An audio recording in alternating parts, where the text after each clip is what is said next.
This is Equip and Engage, a podcast by Subsplash, exploring how ministry, technology, and innovation come together to equip churches around the world to engage their communities. Hey, welcome to Equip and Engage. I'm Chris, here, part of the team at Subsplash, and I'm really excited to welcome you back to our ongoing series, See the Good, in which we're interviewing community leaders and pastors and CEOs and many others just to hear how they are seeing the good in their surroundings right now in the midst of some really crazy and unprecedented circumstances. And today I'm joined by Sam from SnapBar. Sam, welcome. Thanks for having me, Chris. Yeah, it's awesome to have you here. Really nice to connect with you, even in this strange setting. And I know that you have some really neat and really encouraging things to share with us, even as we're all inundated by news and bad news especially. But I know that there's some really interesting, innovative things happening out there, and you have some great perspective on that. So anyway, thanks again. Yeah. Sam, before we just jump in, I'd love to hear just a bit about you and the community that you're part of, the organization, the company, SnapBar. So just bring us into that story a little bit before we keep talking. Sounds good. Yeah. So I'm Sam. I'm the CEO at the SnapBar. I run the company, or I founded the company, I should say, with my brother. So I get to be co-founders with my brother, which is exciting. Awesome. We have a good relationship and we're very different. We've been in business for about 7 years, and we're an event services provider. In fact, Subsplash, has been a client along with many other local Seattle companies and others around the country. And we rent photo booths and selfie stands to in-person events, which of course haven't been happening. They have not. So yes, it's been a pretty brutal couple of months. Yeah, I'm sorry to hear that. I know that we've always loved working with you guys in the past. I know you're hanging in there and you have some exciting things to share with us, which is great. Absolutely. Great partnership so far. And you and SnapBar definitely know how to make a physical event, which is already kind of special and fun, like just go to the next level and be something really memorable. So I love that about what you guys do. Yeah. Well, let's hear a bit about what you're seeing right now. I'd love to hear from your perspective where you're seeing the good in your surroundings or even in the world right now. What are you seeing? Yeah. Well, I would say the good has been growing recently. When we first experienced the initial kind of inklings of a downturn, I think we experienced it a lot sooner than most others, simply because some of the big events that we had been planning on being a part of started getting canceled or postponed. And this was late February, early March. Things from that point continued to get worse. And so there were a few weeks in the month of March that felt incredibly bleak. And I would not have said that I wasn't seeing much good anywhere, let alone in our own company. And so we were forced in a good way to pivot. We had to really rethink our entire business model because we didn't know when corporate events would come back. Right. And over the past month and a half, we've seen a ton of good come out of that for ourselves. We've been able to be a part of a ton of good for a lot of others, a lot of small businesses, other small businesses in Seattle and beyond. And this generally, as an entrepreneur and someone who likes to follow up and kind of keep tabs on what's happening in business and life and community, I don't know, there's something about crisis that brings people together. Oftentimes, it can also be a wedge that drives people apart. And so it's not always all good, but we've been trying to do our part in creating some of that good with SnapBar, and of course with our newer business initiative called Keep Your City Smiling. Yeah, that's awesome. I'd love to hear more about that. But so far, just what I love in what you're saying is the honesty in it. In seeing the good, you're not just looking for the silver lining in this bleak situation, but instead you're really soaking it in, feeling it, and adapting and innovating really quickly. I think that's really cool and just really humbling and inspiring even. So love that perspective. And we'd love to hear a bit more about how you are pivoting exactly. So how is your organization adapting and changing right now? I know there's some big changes happening at SnapBar and you have a big new initiative. Let's hear about it. Yeah. So when we lost about 3 months of revenue and growing in the span of a month during March. Yeah. Wow. And because most of our business tends to be corporate, and not say weddings or private events in the events industry, we realized that those would probably be the types of events that would come back last. I mean, after all, we still have some weddings on the books for this summer, but all corporate events are mostly just gone. They evaporated. And so, yeah, we being 100% in events was just really scary, honestly. Like, we just didn't know, and there was government regulation that we had obviously no control over, no matter how good we marketed or how safe we made our product and how many times we cleaned a screen or something like that. We realized that a lot of what we were facing was outside of our control. And so we pivoted in two major ways. One was a complete business pivot. It was the first idea that we had. We narrowed it down from 50 ideas, but it was the first truly different idea that we had. Yeah. And Keep Your City Smiling, it's a care package or gift box company.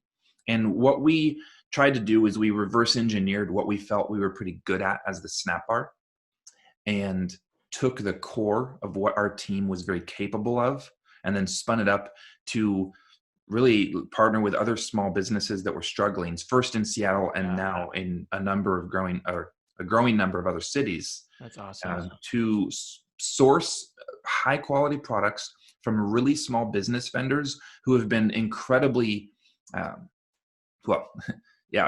negatively impacted, I should say, in incredible ways, unfortunately, because of the downturn in tourism, less foot traffic, et cetera, in a lot of these big metropolitan cities. And then we get their goods and sell them in these gift boxes to individuals, to companies.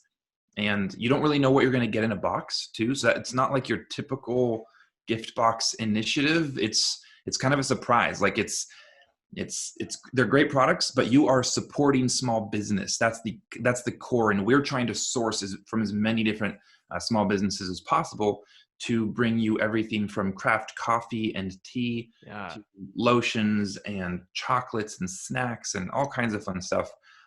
That was the first pivot, and it's going well. And then the second pivot was a lot more along the lines of what we had been doing previously in the world of events. We got to work and pioneered one of the first virtual photo booths for brands. So it's a web browser based, and that was just launched about a week and a half ago from when we're recording this. Web browser based photo booth that does a lot of the same things that we used to do at the events you were talking about. Yeah. But from your phone or your desktop or from wherever you are. That's really cool. That's awesome. Well, I mean, congratulations, first of all. Those are two huge massive pivots, as you called them. And impressed by what y'all are able to do. That's awesome. I'm curious to hear just what some of the results or impact really that you're seeing right now. What's it looking like out there? Yeah, it's been really, really encouraging. I've loved being a part specifically of the Keep Your City Smiling. To be completely honest, virtual photo booth, it's fantastic, but it's very much in line with what we've done previously. It's virtual. We don't have a whole lot of connection with the people that are using it on the other side. Great product, perfect for virtual events and all kinds of fun initiatives, totally. But a little bit less connecting than Keep Your City Smiling has been for us. When we, specifically with the relationships with the vendors that we've been forming, which is new for us, and we've had to learn a lot about how to do that well. I'm realizing as a small business owner just how scary it is for those who maybe do not feel well equipped to handle the internet. I mean, that seems crazy to say, right? But from a business perspective, handling the internet is completely different than, say, having a Facebook or an Instagram account. Yeah. For a business, when it comes to e-commerce and marketing and ad spend and getting the word out and search engine optimization, not that we're experts in any one of those things necessarily, there's a lot working against you. And so a lot of the vendors that we're working with are small enough that they relied on Seattle tourism and foot traffic in the Pike Place area, for example.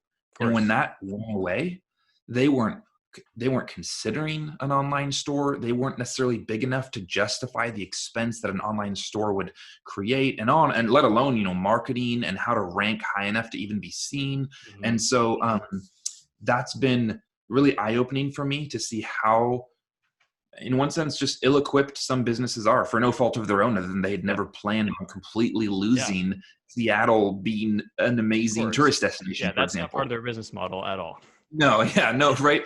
And so that's been really eye-opening. And then two, though, just seeing their resilience and what it means to even have, say, an order of 300 of something, to the point that some of them have almost been in tears when we're able to pay cash, as it were, for a big order of products. Yeah.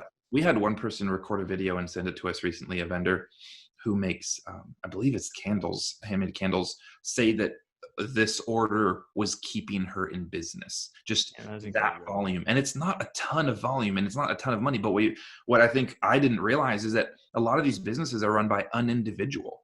Yeah. So sell any profit is literally their pay. Yep. And we're a pretty small company, but not that small compared to some, and so some of that I had just either lost touch with, or because I'd always been more on the web, it's been relatively easy for us to pivot and find ways to stay relevant. But that's not the case for a lot of people. Yeah. And they are hurting really, really badly right now. They are. You're right. Well, I'm really glad that you're able to partner with them in that way. And one other thing, which you didn't mention yet, is just how this is helping you to continue paying your employees, right? And just keep your business thriving, hopefully, so that you're still here for years and years to come. And that's a huge, huge thing as well. Yeah, that was the original intention. In fact, I alluded to it. We had these 50 ideas. I stayed up till about 2 a.m. one night in mid-March, forcing myself to come up with at least 50 ideas before I could go to bed. Because things were looking pretty bleak. Yeah. And we realized it wasn't enough for us to create like a great deal on a photo booth for the future. We really had to rethink what we were doing. So we narrowed it down from 50. But the first idea was a gift box or care package company, like just that. Yeah. So we thought we would buy products in bulk, repackage them, come up with themes, like a Mother's Day box, for example, which we have right now. But the concept was not born or anchored necessarily in the idea of helping other small businesses. It was just we'd buy in bulk, repackage, resell, which is the idea of behind most gift box or care package companies. When I can't remember the specific day that the idea of supporting small businesses clicked, but when it did, we went into Seattle while you could still move around before the stay-at-home orders.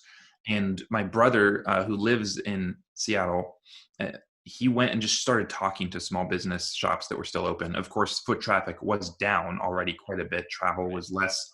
And they were all incredibly interested in this idea. He just shared the idea. We didn't have a website. We hadn't even announced it to our team. This was the weekend before we announced it to our team.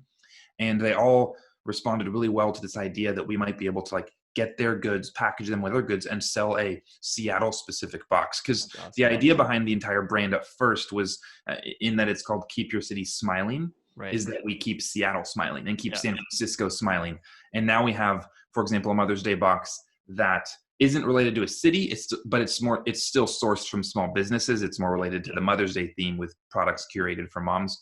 But yeah, we had immediate support from them, and that changed it all for us. Our team, I think, was able to get behind the idea in a lot more of a passionate way than if it was simply a way to save us. Because again, that's really what it was first for, was how do we stay in business? How do we not make massive cuts and layoffs at our company because revenue had dropped to zero? So I'm really glad we went down that road of gift box and care packages to support other small businesses versus just stuff that we import from China or buy in bulk here in the US, not that there's anything wrong with that. It's just, I think we hit a nerve that was a very relevant, real nerve right now. And but it's hard to work with a lot of different small businesses, but it's a lot more rewarding. Yep, I think you're totally right. And who wouldn't want to jump on that idea? Just makes total sense that your team would really be on fire and passionate about that. That's really cool. Well, kind of lastly here, I'd love to hear what you think might be some of the long-term positive impact as a result of this.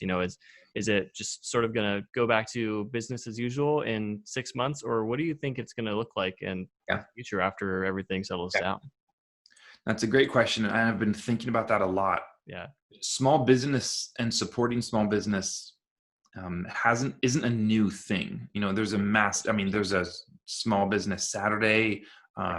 I can't remember. Is it American Express that has the massive campaign for Shop Small? It's so it's not new. But the problem is that even though there's been a ton of support for small business, it has continued to shrink over the years. And there's nothing wrong with big box retailers and shopping online. But small businesses are, I think, sometimes more than we realize, a very, very integral part of like our local communities. Yeah. And so small businesses that make like candles or chocolate or coffee are one thing, but other small businesses are restaurants. Think of all the restaurants that are closed right now and how much we miss them. Yes. Think about the bars we like to go to, or just, the places that we gather as people. Not only are they closed and hurting, many of them have closed their doors permanently. I know that in the Seattle area, it was, I think, the Pyramid Ale House that just shut its doors. And it was a massive gathering place before like games and whatnot.